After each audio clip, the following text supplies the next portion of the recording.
Aujourd'hui, on te montre comment répondre en entretien, avec une vraie simulation, pas de la théorie. Alors prépare un carnet, un stylo et c'est parti. Bonjour et bienvenue à cet entretien pour le poste de chargé de marketing digital chez Oriventa. Je suis Claire Dubois et je vais vous poser quelques questions pour mieux connaître votre profil, vos compétences, etc. N'hésitez pas à vous exprimer librement, allons-y. Pouvez-vous vous présenter brièvement et nous parler de votre parcours professionnel?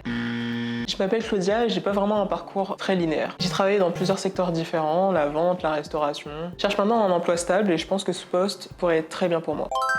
Bonjour, je m'appelle Claudia Martin, j'ai eu un diplôme en marketing et communication à l'Université de Lyon. Ensuite, j'ai travaillé pendant 5 ans dans l'univers de la publicité digitale, où j'ai acquis de l'expérience en gestion de campagne en ligne et en analyse de données marketing. Mon dernier poste était chez Creative Ads Agency, où j'étais chef de projet marketing digital, où j'ai géré des campagnes publicitaires multicanaux et j'ai géré une équipe de 4 personnes. Je suis passionnée par le marketing digital et l'innovation technologique et je suis très enthousiaste de rejoindre votre équipe et de mettre mes compétences à votre service. Et pourquoi souhaitez-vous travailler pour notre entreprise?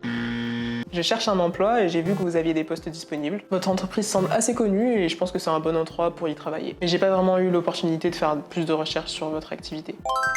J'ai fait des recherches sur Oriventa et j'étais impressionnée par votre récent lancement de votre plateforme Oriventa Green à l'initiative du marketing éco-responsable. Je suis convaincue que je pourrais parfaitement correspondre à votre équipe marketing et à l'environnement stimulant que vous offrez. Pouvez-vous me décrire une situation difficile que vous avez rencontrée dans votre ancien poste et comment vous l'avez résolue?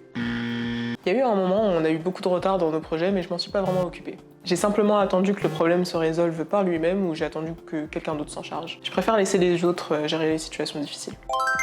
Dans mon précédent poste, on a rencontré un problème majeur avec une campagne qui risquait de dépasser les délais. Donc j'ai pris l'initiative de convoquer une réunion avec toute l'équipe afin de réorganiser les tâches et de mieux s'organiser. En établissant un plan de communication clair et en allouant des ressources supplémentaires, nous avons réussi à livrer la campagne dans les délais. Comment gérez-vous les priorités et les délais dans votre travail?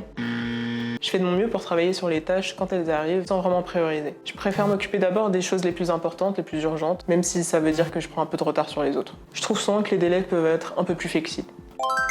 Je commence par établir une liste de tâches selon l'importance et les priorités. Ensuite, j'utilise des outils de gestion de projet comme par exemple Trello pour suivre l'avancement et que les priorités soient respectées. En cas de conflit de priorité, je communique avec les parties prenantes pour ajuster les attentes et les ressources. Cette approche m'a permis de gérer plusieurs projets en même temps tout en respectant les délais. Quelles sont vos attentes en termes de développement professionnel et de carrière?